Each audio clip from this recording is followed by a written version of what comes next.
Hello everybody, welcome. Today we're going to be discussing a little bit more strategy about League of Legends, and in this episode I'm going to be talking about a few tips to help improve your laning phase as the support role. So the last couple of videos that I made, the tier list and the how to carry a support, were very successful, and so I just wanted to extend that a little bit here. Now I don't have any kind of cool video support for this, so I'm just going to be talking about these things in general, although I did pull up a map here so I can talk about where to ward and how to position and things like that.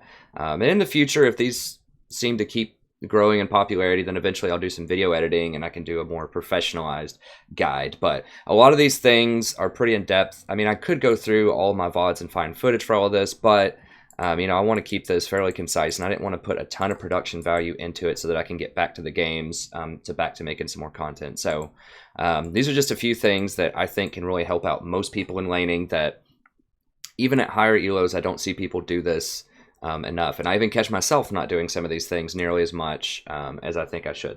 So let's go ahead and get into it. All right, so the first thing is to understand compositions and matchups. So this is a pretty complicated one.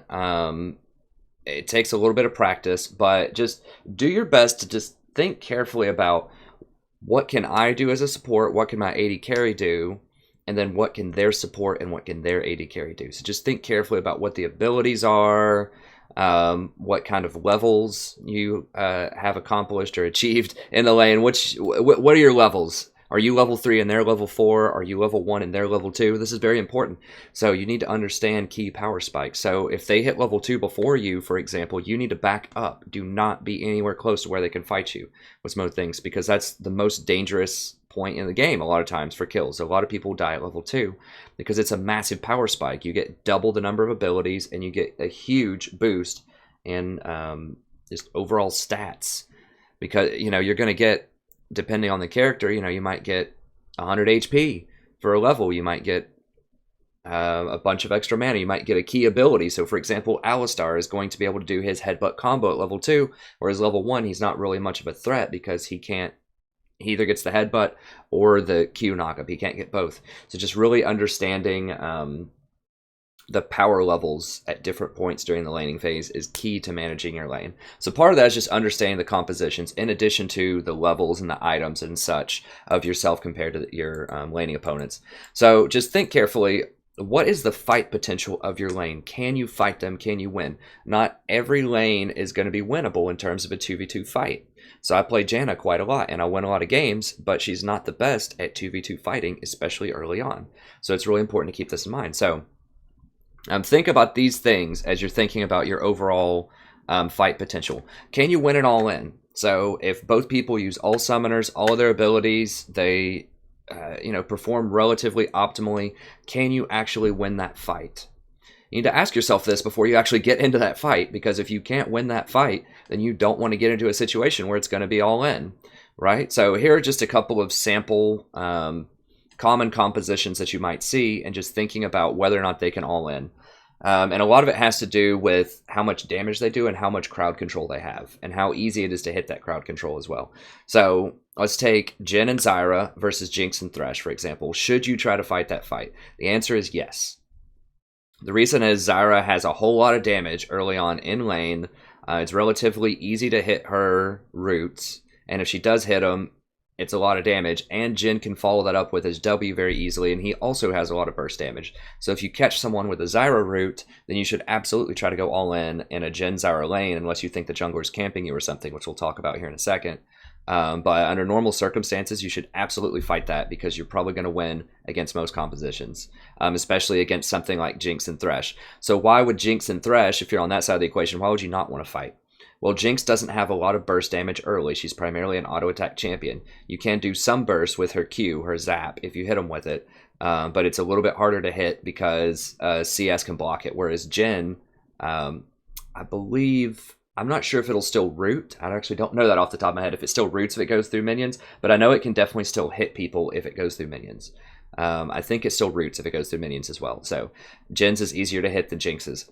Thresh, his hook, really hard to hit, and it can't go through minions. So once again, if Zyra hits him with a plant, then he's not going to be able to do a lot. Thresh's hook also hits plants. So if you put plants right in their face whenever you attack, then he's not going to be able to throw a hook through those plants. So this is a situation where you would absolutely want to fight, because you should be able to crush them if you hit any of your CC here. So this is a place where you would want to fight in your lane. Okay, let's look at another matchup. Let's say that you're Easy and Janna versus Lucian and Braum. Do you want to fight that? Answer, no. You do not want to all-in that. Easy doesn't have any crowd control early on. He doesn't have a ton of damage early on.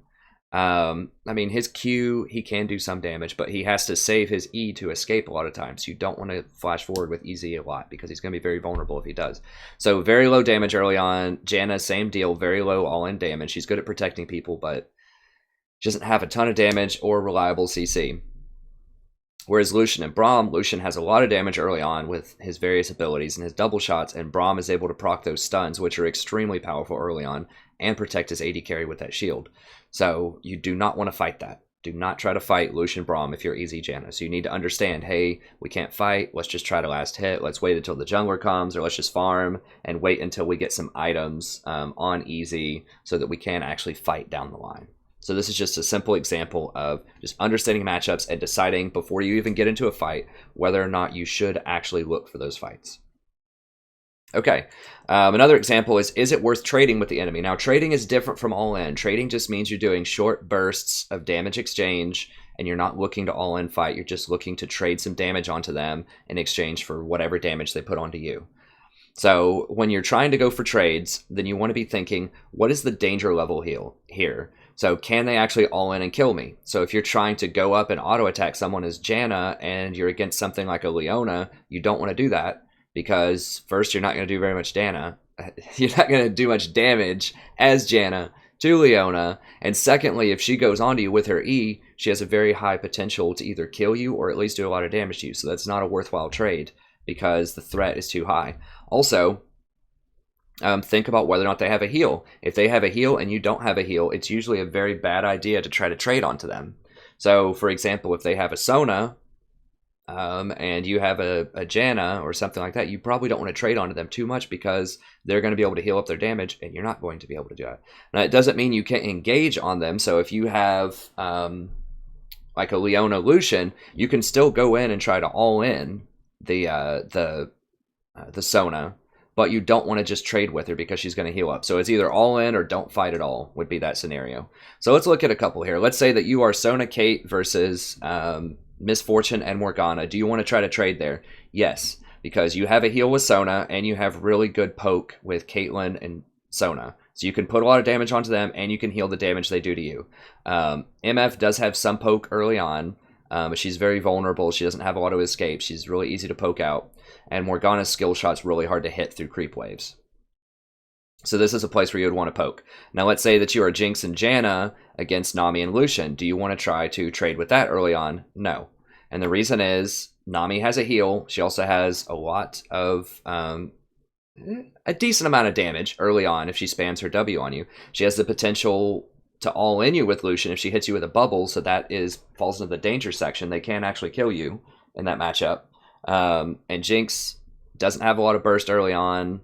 And Janna, once again, doesn't have a lot of burst early on, doesn't have a heal. So you don't want to try to trade in that lane. You just want to hang back and do the best you can to avoid trading, to avoid damage in all lanes, and just scale up over time. You will outscale them over the course of the game. And that's important to keep in mind, that just because you're down a little bit of CS, maybe you took a couple of bad trades early on in the lane, that doesn't mean that you're losing the game. I know that a lot of times there's that mantra, win lane, win game, or lose lane, lose game. Not true. A lot of times you can win the game even if you fall behind in the lane. So don't feel like pressured into going into fights that are going to be losing fights. Think intelligently about, should I trade with the enemy? Should I all in the enemy? Answer it honestly. And then, you know, if you need to, communicate that with your AD carry. Just say, hey, let's farm. I don't think we can fight them early on. And then just work from there. And if you done your homework a little bit and you've chosen a good support for the composition, then you should have opportunities to catch back up into the game later on. Okay, another thing to consider is think about key power spikes. So think about, when is your champion strong, when is your AD carry's champion strong, and then what are the strong points of the enemy AD carry and the enemy support. So an easy one to think about is Ashe. Level 6, she gets an arrow, she's extremely strong at level 6. So a lot of times, as soon as you hit level 6, you want to try to make a play as Ashe, because that's one of the strongest level 6 possible.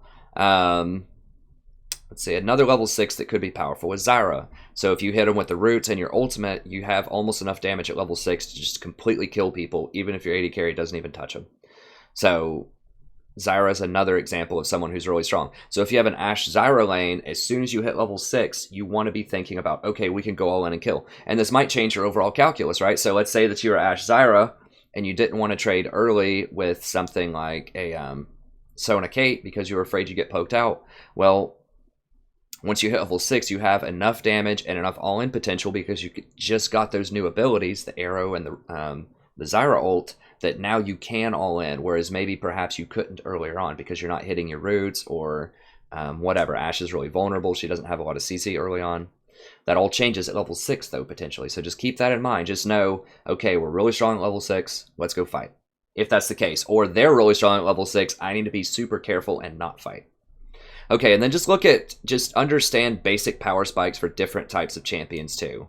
And this just takes a little bit of practice and a little bit of careful thought, but you can do it. So for example, Ezreal, really strong once he gets a Sheen and a Mana Immune. Sheen, he has good poke. Once he has Sheen and Mana Immune, he has pretty good all-in. So that's important to keep in mind.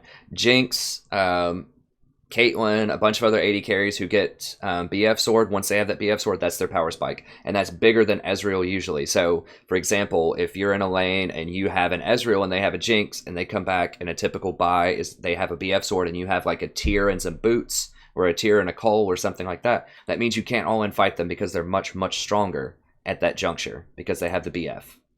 Whereas Ezreal's just going to have a tier of the Goddess, which is awful early on for fighting, so you do not want to fight because they'll have the power spike advantage there.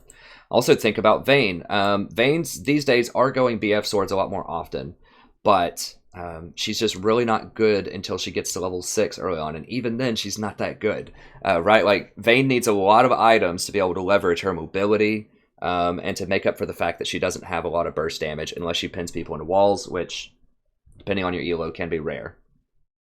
Lucian, once he gets his Ghost Blade, then he's really strong because he can use that with his ultimate to do a whole bunch of extra damage. So just understanding, and classic Vayne, if they're going for the Blade of the Ruined King, you have to wait until she gets the Blade of the Ruined King before she's powerful. So just understand, you know, current items, current levels, current power spikes, and just think carefully, do we want to fight this or not? And then just make your decisions accordingly. All right. And finally, one thing that's important to keep in mind is just be realistic about your AD carry. Do they understand the situation? Do they know what's going on? Or are they having a bad time? Or maybe they just don't understand the matchup or whatever. Don't force things. So if you're Alistar, don't go headbutt combo every single time that you can if your AD carry's not following up and the enemy just keeps hitting you with a lot of free damage. Just understand and don't force it. Now, with engaged champions, this can be very frustrating if you hook somebody with a Thresh or you hook somebody with a Nautilus and your AD carry doesn't follow up. But just realistically, you have the person that you have on your team. There's nothing you can do about it while you're in game. So you just have to work with what you have. So just understand, does your AD carry know when to follow up? Do they know when to fight? Or do you need to adjust your gameplay accordingly? Do you need to dial back the aggression a bit if they're not following up? Or if they're being too aggressive, you know, try to calm down, tell them, hey, we can't fight. But if they just keep fighting, sometimes it's better just to go all in with them. Now, don't die if you're going to die with it. But, you know, maybe if they like to take a bunch of excessive risks and you're like, man, maybe the jungler's going to be here, we shouldn't fight this. But he goes in and he insists on fighting it. You know, you might have to follow him up because he's just going to suicide if you don't do that. And he might get mentally tilted if you don't try to help him out. So sometimes you have to make suboptimal decisions just to try to match what your ADC is doing. You're working as a team, do the best you can to communicate the best plan of action to your AD carry. If it seems like maybe they don't know what that is, trying to figure out, my hair just feels like it's nasty, but I just really wanted to make this video. I just kind of got inspired to make it. How long is it anyways? Okay, it's about 14 minutes. I'll pick up the pace. I'll try to not make it as long as the other ones, but we'll see if we can make it like 25 minutes or so. But yeah, just understand compositions, matchups, super important to think about it. Just let me know in the comments if you have any questions about specific matchups, and I can tell you or let you know, what I think you should do here, whether or not you should trade, whether or not you should go for an all-in, what are the good power spikes on your champion, all that stuff. I'll try to do my best to answer in the comments specific scenarios. But just in general, try to do your homework, think critically, and choose how you manage the lane according to whether or not you can all in you can trade in different power spike levels. Okay, another thing to consider in terms of understanding compositions is junglers. Just consider the jungler a potential third laner that you're going to be against. So expect them to come bottom. Like, they just might come bottom. So don't be surprised, oh man, we had that 2v2, but the jungler showed up. You should know that the jungler just might show up, right? Like, that's on you. You know there's a jungler in the game. You know they could show up, so you need to plan for that. It's your fault for not thinking of it. It's not your jungler's fault for not being there. It's not your laner's fault for going along with you and you wanted to engage. It's a lot of that's on you. Like, you have to understand the jungler is a person and they just might show up in your lane. So think about this. So how do you think about this? What are important questions to consider? Okay, number one is how likely is the jungler to visit your lane? Now, there's a bunch of factors that go into this. But here are just a few that I think are important indicators of whether or not the jungler is going to come to your lane. Okay, so number one, does your lane have kill pressure? So do they have a lot of CC? So do they have things like a Leona? Do they have a Nautilus, a Thresh? Do they have things that will be able to engage and fight you and get kills? Do they have Ignite? If they have all these things, the jungler is much more likely to come down there if they think they can actually catch you and kill you. On the flip side of that, are you vulnerable? Have you used your flash? Do you have champions that have very low mobility and no escapes, like Ashe or MF? Or if you're a support, a Leona, or who else is like a Sona, for example, is really easy to catch out and kill. So are you vulnerable? Are you pushed up? So are you pushing your lane? We'll talk about, when you should, how do you manage creeps and when you should push your lane and not push your lane here in a second. But if your lane is pushed up, you're much more likely to get ganked because you're going to be a lot more vulnerable. So keep that in mind. How vulnerable are other lanes?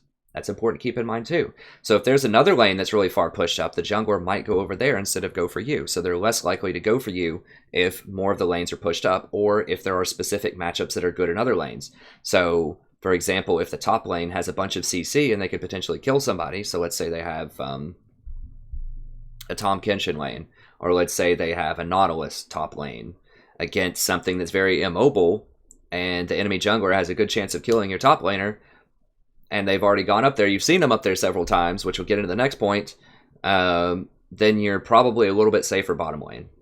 So just keep in mind that if other lanes are pushing, they're less likely to come bottom. But if other lanes are super safe and all the other lanes are pushed in, and yours is the only lane where they might reasonably be able to gank, they're probably going to come for you. So just look at the mini-map, just understand, understand the situation. Can the jungler get kills in other lanes? If not, they're probably coming for you.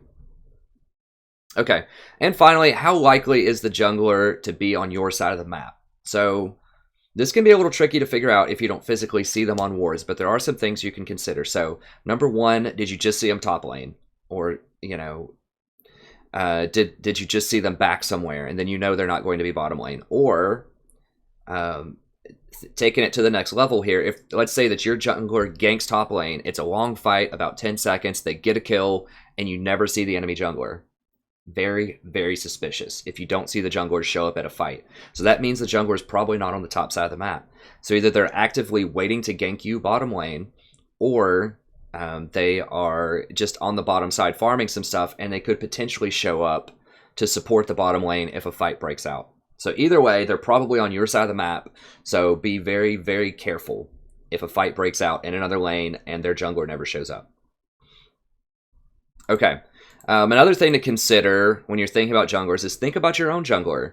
Are they likely to gank for you? Will they help you out? Are they near the bottom side of the map? Will they come down there and help you out? Can you win a 3v3? So if your jungler is waiting for a gank and you suspect their jungler might also be there waiting for a gank, can you actually win that 3v3? So if you can't win it, you should call people back and say, yo, don't do that. I think their jungler is going to be here and they're a lot stronger than us right now. Or I think their jungler's here. Let's do this, and ping it. Okay, the final thing to think about kind of understanding compositions and matchups is to think about other laners. So especially enemy roaming and enemy teleports. So how likely is the mid to roam bottom? So is their mid laner pushing up your mid laner and disappearing off the map often? You need to be aware of this. Like, it's not, they should ping if something's missing, but you need to know. Like, they shouldn't have to ping. You should see, okay, our mid laner is getting pushed in. They have a mid laner that's really strong right now, and there's a high probability they can roam. So unless I have eyes on them with wards, I need to be very, very careful if I engage in the bottom lane. Similarly, think about teleport. Does the top lane have teleport? Let's say your top laner this is a very common scenario. Let's say your top laner just teleports back to lane and their top laner still has their teleport. You need to be very, very careful about this, because if you engage a fight bottom lane, especially if you're on their side of the lane, let's say you're pushing into them and you fight near their tower and they teleport behind you, that's a really, really bad situation. And it's not random, it's not magic. You need to know. You need to see, like, okay, if we push up here, our top laner just used the teleport. Their top laner probably has teleport. You can even ask in chat, hey, does their top laner have teleport? And if they do, don't fight, because someone else is going to show up and kill you. And if they teleport down bottom and kill you, then they're either going to get your tower probably or get a dragon. So it's going to be really bad. So pay attention to teleports. Pay attention to potential roaming. Think about, are other towers down in other lanes? So let's say the mid laner has taken out the mid tower and pushed in your mid laner to the tier 2 tower. There's an extremely high probability they're going to come bottom and gank you. So just be aware of that. Or if the top tower is down and you haven't seen the top laner up there for 1 minute or 30 seconds or something, there's a chance maybe they're trying to gank you bottom to roam up. So just be aware of the situation on the map. Do they have teleports, and what's the threat they could roam to you? All of this should influence how you manage the lane. So understanding whether or not you can fight, understanding what the jungler is going to do, where they are likely, and understanding how likely it is that other champions are going to be in your lane. I know it's a lot to think about and it's a lot to take in, but just do your best to just ask yourself at least a couple of these questions while you're laning, and that'll give you better insight into how you should manage the lane. Okay, so speaking of which, let's talk about how to manage the creeps in the creep wave, because this will dictate, you know, how you're going to overall manage the lane and the kind of personality you're going to put into the lane. So let's think about the most common one probably that a lot of people do is push the wave. This means that you're actively attacking the enemy CS and you're pushing your minions into their tower. This is usually a position of strength. So you need to do this if you think you have your enemy dominated in some ways. So this is the best scenario, I think, in most cases. So if you're not sure what to do with the lane, pushing it and being careful is probably the best decision. So why is that? What's good about pushing the lane? First of all, it adds pressure to towers. So it's going to deal chip damage over time to towers. It's going to soften them up so that you can actually take them down whenever you get a kill. It's going to make it more difficult for the enemy to last hit under the towers. Some champions do this better than others, but it's a lot tougher to last hit under tower than it is just to last hit normally without towers hitting your CS. It's going to be really hard for the enemy to engage on you, so it's really hard for them to run through minions and fight you without taking a lot of extra damage. Or if they do fight you, they're at least losing gold at the tower or losing experience, depending on how far they chase you. So it's harder to engage you when they're under their own tower, except with hook champions, which are a little bit different. Talk about here in a second. You have opportunities for free poke. So while they're sitting there trying to CS under tower, they're focusing on a lot of things. They're trying to get that CS, and it's really hard while the tower's hitting them, so that means you can hit them with poke. You can just cast your abilities, and they're easy targets oftentimes because they have to stand still to try to hit that CS. And if they move, so let's say they dodge your skill shot, they roll backward or jump backward, then they're going to miss CS as an exchange because the tower is going to kill it. So either way, you're winning here. Either you're doing damage to them or you're forcing them to miss extra CS under tower. It's probably going to draw the attention of the jungler if you keep pushing a tower. Now you might think, oh, this is bad because we can get ganked, but this can also be really good because it could force them to come deal with you and give your top laner a breather, or give your mid laner a breather. So drawing the jungler to you is not always a bad thing. It can be a good thing, depending on what's going on the rest of the map. Also, finally here, is that you're probably going to level up first. So if you're pushing the wave in, you're going to have more experience with everything else being equal. So that means you're going to hit your level 6 first. You're going to hit your level 2 first. You're going to hit these important moments of power spikes where you can really perhaps break out a fight. So what are some bad things about pushing the lane? Well, number one, you're easier to gank. So that's the flip side of bringing the jungler to you. You have to be ready for the jungler to come to you, right? So if you have immobile champions, or you just used some of your cooldowns to harass the enemy, and now you don't have them to escape or to try to, CC the jungler, this can be a very tough problem. So just understand, if you're pushing up, high probability you're going to get ganked. So you need good ward coverage, and you need to be smart about they're going to gank you. So just understand that's going to happen. Also, it's really hard to all in under the tower. So if you have champions that are really good at zeroing people out and killing them, like Zyra, Leona, Nautilus, things like that, it's really hard to kill them when they're under their tower in most circumstances. So if you have good pressure, kill pressure on them, then you might be bailing them out by pushing them into the lane. You might be giving them some easier CS than they would have if the lane was in the middle, for example. And finally, you're more vulnerable to certain types of attacks, like hooks, especially. So if they hook you under tower with like a Blitzcrank or a Thresh or a Nautilus or something like that, it's really bad. So do not get hooked under tower. Okay, other option, defend at the tower. So maybe you want the creep wave to push into you and just try to last hit under your own tower. This is a good option if they have a lot of kill pressure, if they have the Leona or the Zyra, for example. Or you're just not going to be able to fight them or poke them at all, and you just need to take a defensive position under your tower. So you're typically safer from ganks, or if they have a really dangerous, they have like a 7-0 Kha'Zix or something. Being under tower is not always safe, but it's safer than being in the middle of the lane. So you're typically a little bit safer. It's harder for the enemy to all in you. So if they try to hook you or engage you under your own tower with like a Nautilus or something like that, if they try to dive you, then it's very, very dangerous for them, because if you exhaust them and CC them and just like flash away, like there's just a lot of ways that dives can go wrong. So it's a lot harder for them to all in you and kill you. You could have chances for hooks. So if you have the Blitzcrank or you have the Nautilus or something like that, then it actually gives you a pretty good chance to get kills if you hook them under the tower. And finally, your opponent is going to be more vulnerable to ganks. So if they're pushing into you the whole time, then your jungler can actually come down there and perhaps wrap around and gank and kill them, depending on what's going on. This is really good against champions that have really high lane pressure, but are really bad at escaping. So things like Leona, Zyra, stuff like that. If you can get them to push into you under the tower and your jungler comes down to gank, there's a really high probability you're going to be able to kill them. Okay, so the cons are the same thing as the pros up here, basically. Like, it's harder for your ADC to last hit creeps under tower. Your tower takes damage. It's difficult for you to engage unless you have a hook champion. And something that's kind of a bonus challenge is it's really hard for you to ward. And this is something that I think gets overlooked a lot. If you get pushed in, it's really hard for you to put up vision, because if you leave, you're going to be losing a lot of experience because it's going to the tower, and you're going to have to walk around the long way to potentially get vision. So this is going to leave your other lanes vulnerable to getting ganked and killed as well.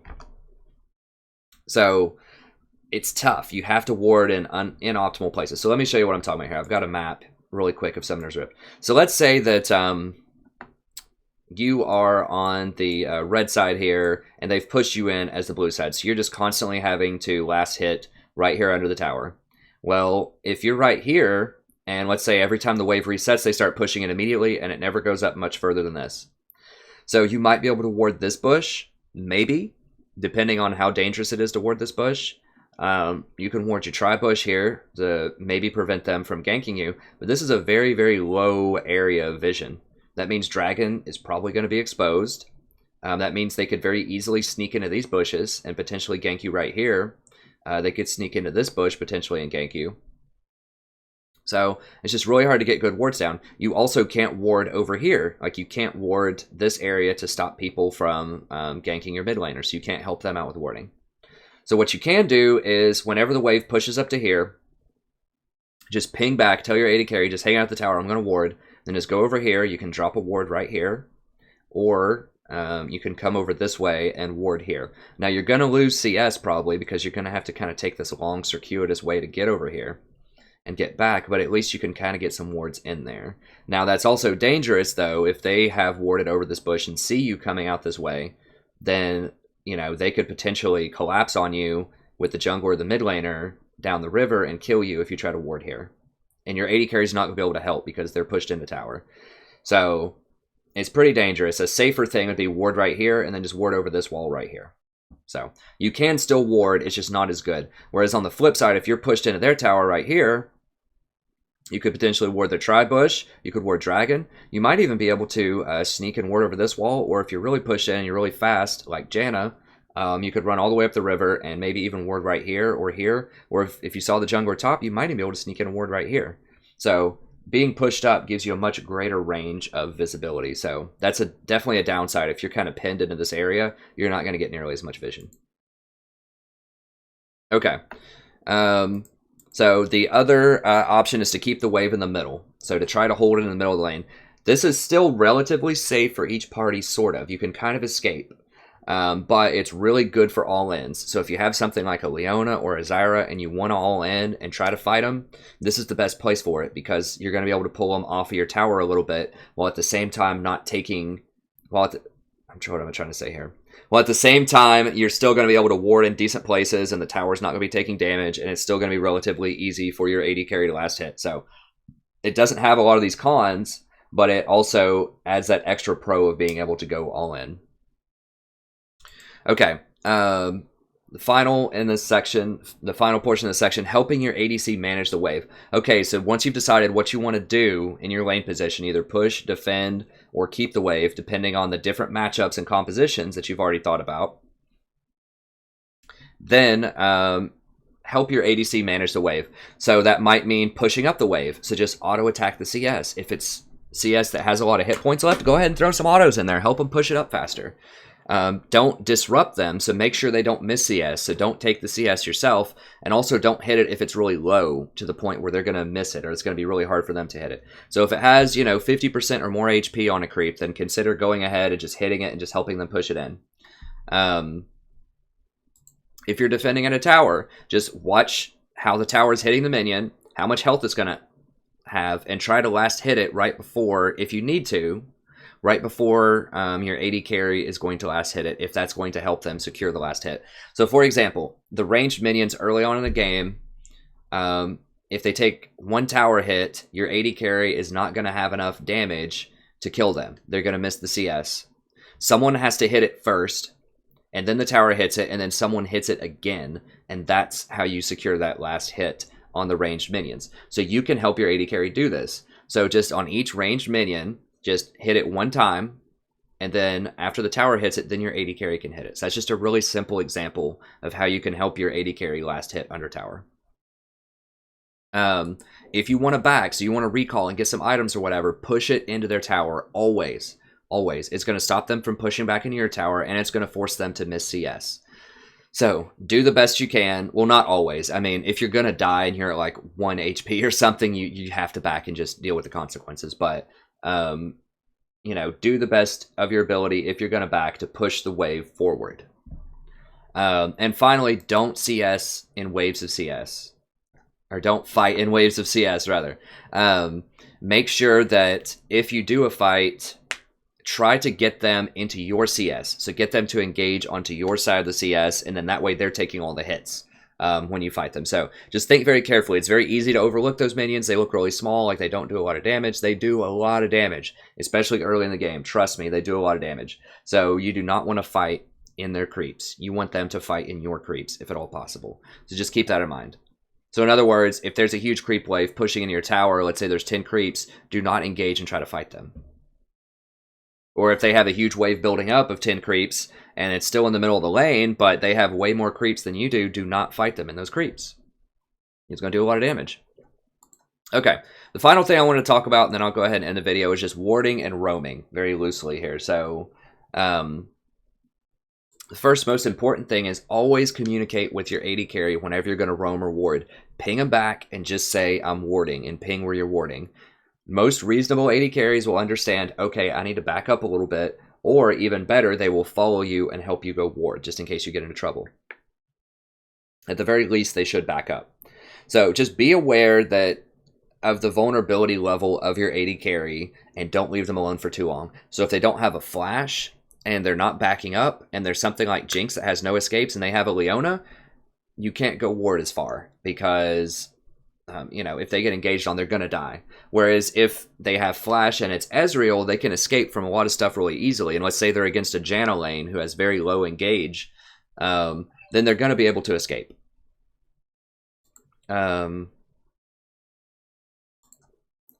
So just keep that in mind. So just don't roam or ward too far or too much if they're vulnerable. But if you have a really safe AD carry that can get away from things, then you can go roam and ward a lot easier. Okay. Next, be very careful with pinks. This is one of the number one ways that supports die and that I bait supports into getting killed in the bottom lane is through pinks. So only place pinks in defensible areas. That's number one. So you need to think, okay, according to how we're managing the wave, whether we're pushing up or whether we're playing defensively, and understanding the compositions, whether or not we can fight and defend this pink wave or this pink ward or not, that determines where you put your pink. So for example, if you are pushing up a lot, you're completely dominating this lane, you can move your pink wards up. You might even be able to pink ward their tri-bush if you think you can control it that far, or at least ward up. I'll just show you here on the map.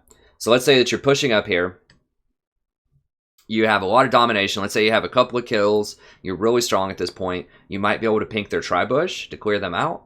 That's super aggressive and super difficult to defend. But you also might be able to pink this right here, just to stop their vision of this area so that potentially you could have a jungler come up, or just to remove the possibility of them teleporting behind you if you sweep their ward.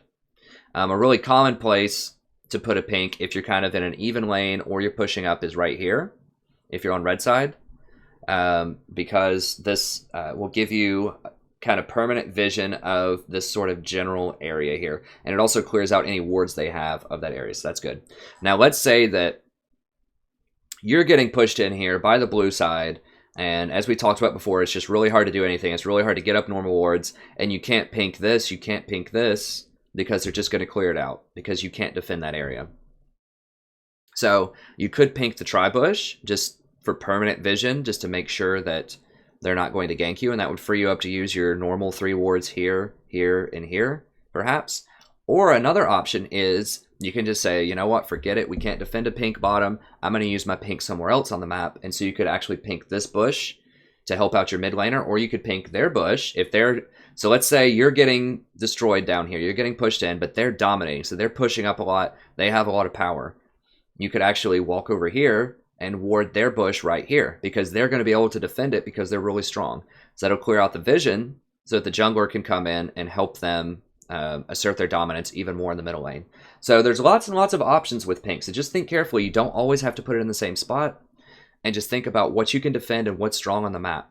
Now, let's say you kill the jungler, or the jungler just dies top lane or something, and you're coming back from your first buy. So let's say you bought your Sightstone, you got a couple of pinks. Okay, hold on 1 second.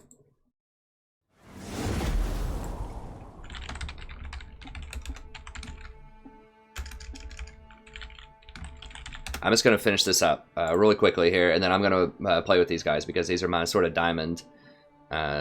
well, my guys that I'm trying to play with to get to diamonds. I'm going to finish this up here really quickly. It's getting kind of long anyways. I need to finish it up. But let's just say that you just bought your first back. You got your Sightstone, couple of pinks. You're running back to lane. You're going to try to roam and make a play here. You see their jungler top. He dies. And so you decide, you know what? He's dead. I'm just going to sneak in here and throw a pink right here.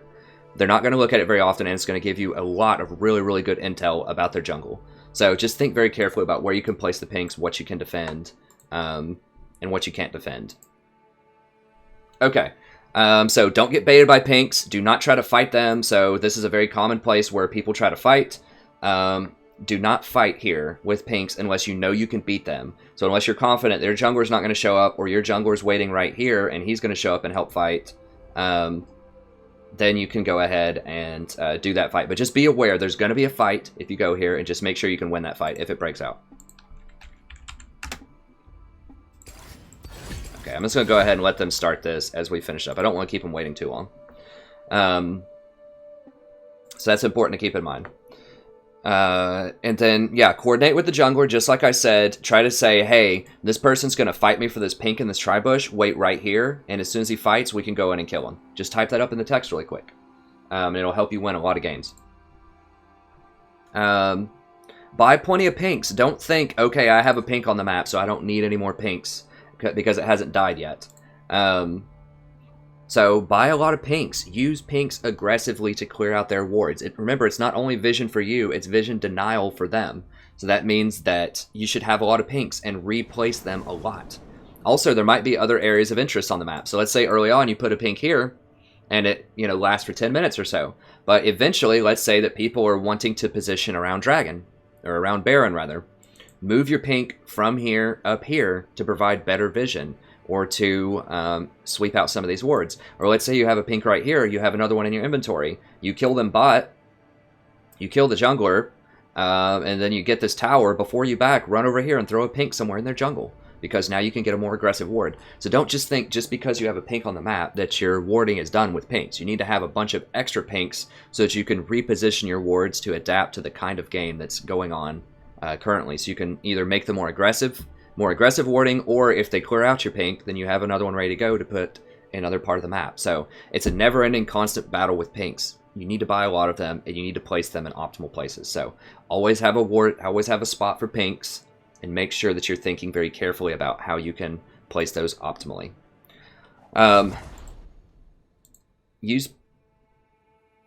Okay, he's relogging. Use pinks aggressively. Have a lot of pinks for invisible champions. This is something that sometimes I even neglect to do on accident, and I purposely try to do this, so I know it's really easy to forget about. But if they have something like a Vayne, or an Akali, or a Kha'Zix, or a Wukong, or just any kind of champion that can go invisible and cause a lot of problems, and as soon as a fight breaks out, you need to drop a pink, just so you can spot those people and deal with them, because Vayne is so much more vulnerable if she can't go invisible. So you drop a pink, people can kill her a lot easier. So it can make a big deal on whether you win a fight and lose a fight as to whether you have a pink to see the invisible champions or not. It can be super, super important. So have a lot of pinks on hand. You should have them anyways to do the warding that I just described, but just drop them, even if it means you're not going to have this awesome ward in here anymore because you have to pink right here to fight a Vayne. You need to do it. Winning the fights is the most important thing. You can always go put that pink back there later. So I know it's sad to waste money, to have to replace your pinks, but it's just necessary if you're trying to climb an elo. So in terms of warding, or not warding, but roaming, in addition to warding, if a fight breaks out on your side of the map, go there. Ping your AD carry back and go there. So let's say that it's really early in the game, you're pushed up here, you're just level 2, and you see an enemy Lee Sin trying to fight your Zac in the jungle up here. You need to ping back immediately and run up here to go help that person. Unless they're like dead instantly. Even then, you still want to rotate. So just pay attention to what's going on the map and try to go help with invades specifically. But even, let's say a fight breaks out middle lane, and they start rotating towards the bottom, and the jungler shows up, and there's a fight that's like going on right here. Stop what you're doing. As soon as you see them fighting in the middle and start to rotate down the river, stop what you're doing, ping back, and go run up here and help with this fight. You need to leave immediately. Like, that can be the difference between winning and losing games, is how fast you respond to stuff. So if they start getting into your river, and you need to be very possessive about your river, you need to think, this is my river. You are not going to fight in my river without me being there. You need to ping back and go up there immediately to go help. Because if you're doing that quickly, and the enemy team is not doing that quickly, then that means that you're going to show up first, and the fight might be over. So let's say you go up there immediately, and they're thinking, oh, I might miss a couple of CS. I don't think I'm going to rotate up there. And then once I show up, they're like, oh, crap. The enemy support showed up, so I better go too. And then they start leaving. They're going to be 10 seconds behind you, and the fight's going to be over. So you need to be the first one to make the move and go up there. Don't wait to see the enemy leave. Don't think, okay, well, the enemy's staying, so I can stay here too. It's okay. No. Go up there. Do the fight. Trust me, you'll win a lot of games that way. Try roaming mid after backs. So I've talked about this before also, but as soon as you do a back... Where'd that map go? Oh, here it is. Here it is. Sorry, it's been kind of a long day. So as soon as you back, so let's say you go back and get your first sight stone, just roam middle. See what you can do. While your AD carry's running down this way, you just run it up the middle and just see, hey, can I poke my head in here? Can I use an ability? Maybe get a flash out of middle lane. Maybe I can get a kill. Maybe I can just drop a pink and sweep this ward out of here and ward for the jungler right here with one of my sightstone wards. Like, just see what you can do. With sweeping wards, trying a gank, warding here, warding here. If the jungler's top, like I described before, maybe sneak in and get some deep wards in here. Just see what you can do whenever you back. Just sweep by middle, see what's possible, and then rotate back down to bottom. Your AD carry should be okay, or just let them know, hey, I'm warding up here, chill for a second, and then get some work done. Okay. Yeah, if the enemy jungler is dead, go ward deep in the jungle. I just described that and why that's important. And ban Rumble. That's just who people on my team like for me to ban, so I'm going to do it. be careful with roaming if you don't have health. So understand your vulnerability. So if you're Zyra and you don't have any boots yet, do not try to walk up here and pink this. Or try to fight in the middle. Because you could get caught out so easily. If the jungler shows up, you're dead. Or if bottom lane rotates over and catches you right here, you're dead. So just think carefully about, is it safe to go do what I'm doing? If you haven't seen the jungler in a while, do not run through this bush and go try to ward their red, even if it's about to spawn. Because this bush is likely going to be warded, so they're going to see you enter their jungle, and they could very easily sweep around, collapse, and kill you. So just think very carefully, is it safe to do this? Just know where popular ward spots are. Know the enemy's probably going to have this warded. They're probably going to have this warded. There's a high probability they'll have this warded. And they like to ward dragon a lot. So just know, if you're walking through those areas, if you haven't pinked it or swept it, there's a really high probability that there's going to be a ward there. So just don't think you're sneaky by like walking in here and warding over here. Or walking in here to wait with your jungler for them at red buff if you haven't swept this. Because they're probably going to know that you're there and they're going to coordinate something and turn it around on you. So just be very, very careful in what you're doing and just think, will they know that I'm here? Is it probable they'll know that I'm here? Some supports are just better than others. One of the main reasons that I like Janna, she's so fast and she can get away. So if you're trying to go in here and ward, let's say the jungler just died, and you're trying to go in here and ward, but you didn't sweep this, and there's a green there, and the mid laner tries to collapse on you, then there's a decent chance you can wiggle your way out of it. You can run this way and blow all of them back. There's just a lot of things you can do. But if you're Zyra trying to do that, you don't have a lot of escape, so you just might die. So Nami's one that's really good at, or not Nami, Janna's really good at doing those kind of dangerous wards. Keep track of timers. So this is kind of dangerous, or not dangerous, but difficult to do rather. But just think, okay, look at your ward, just say, you know what, it's probably going to expire in about 20 seconds. So, you know, that means I need to go back to the shop if at all possible and try to get more wards. Or if I have extra wards in my inventory, I need to go replace those wards as much as possible. If the enemy is sweeping wards, and this is the last thing that I'll end on. How long has this been? Oh, dang it. I said I wasn't going to be 50 minutes this time, but there's just so much good information here that I want to share. Okay, I'm just going Janna here, because I know AD carry wants to play Jinx, so Janna's really good with that. If the enemy keeps sweeping your wards, place them in weird places. So, for example, let's say that you keep trying to ward Baron here. Let's say you put the ward right here, and just every few minutes or so, someone comes by and sweeps and clears out your ward. And it's really annoying. Or maybe they have a pink sitting here, and you can't go defend it because you don't have any vision here, and you're afraid they're going to kill you. Well, put your ward in a weird place. So a really popular spot that really high elo people do is if you put a ward right here, just in this little notch, you can see if you have a line of sight right through here, but most pink wards where people put them right here won't actually see it. So this is a really good sneaky place to put a ward. Another good place to put a ward would be like right here, because that'll be out of pink ward range. You can put a ward here, that's also out of pink ward range. So just start putting your wards in just weird places where people don't think to look. So if they keep sweeping here, let me check my runes really quick. Okay, we're against Taric. We don't need any MR. I think that's solid. Jinx. Okay. It looks pretty good. I don't need to dodge. All right, we're good to go on that. Where is another place? Yeah, so if they keep sweeping this area often, then just throw a ward over the wall at this red camp.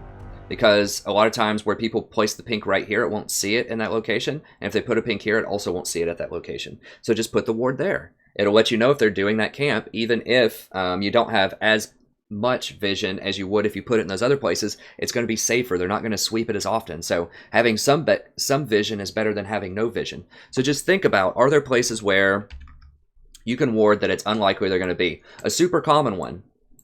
If you're on red side. So let's say that you're on red side, the lane's going about even, and they have a pink ward in this bush. And you don't have enough power to threaten that pink ward yet. Then you can walk over here into the dragon pit and ward right here. This will at least give you vision if mid is roaming down. It'll give you vision if the person goes from red buff over here. So it's not going to give you vision if they go the most common route, which is run up here and go through this tri bush. But if you're pushing up a lot, you probably see them if they come through here, up into there. Or, if you can ward dragon here, you clear this out. but you know they're just going to pink it again, then you could put a ward here, for example. Very few people sweep this area. It'll let you know if they're doing golems. It'll let you know if the jungler's on this side of the map. And if they have a pink ward here, they might think they're safe, that you don't know where the jungler is. But in fact, if you have a ward here and here, you're probably going to know where the jungler is. So just think outside the box a little bit. Place wards in really weird places where they're unlikely to sweep or unlikely to get caught by pinks if you find them sweeping your wards a lot. So thank you very much. That's going to be it for this video. If you enjoyed this, please check out the rest of the videos. I have an awesome, I think it's pretty awesome. It's a good tier list video, as well as just an overview of how to carry a support from the bottom lane. And just let me know if you want to see more videos like this, or if there's a topic that you want to see me try to cover. Just let me know in the comments, and I'm happy to help you out. Or if you want to know specific matchups, like can you all in versus these different matchups? What are the different power spikes for these different champions? Just let me know, and I'm more than happy to give you any kind of insight that I can. So thank you very much. Have a wonderful evening, and I'll see you next time.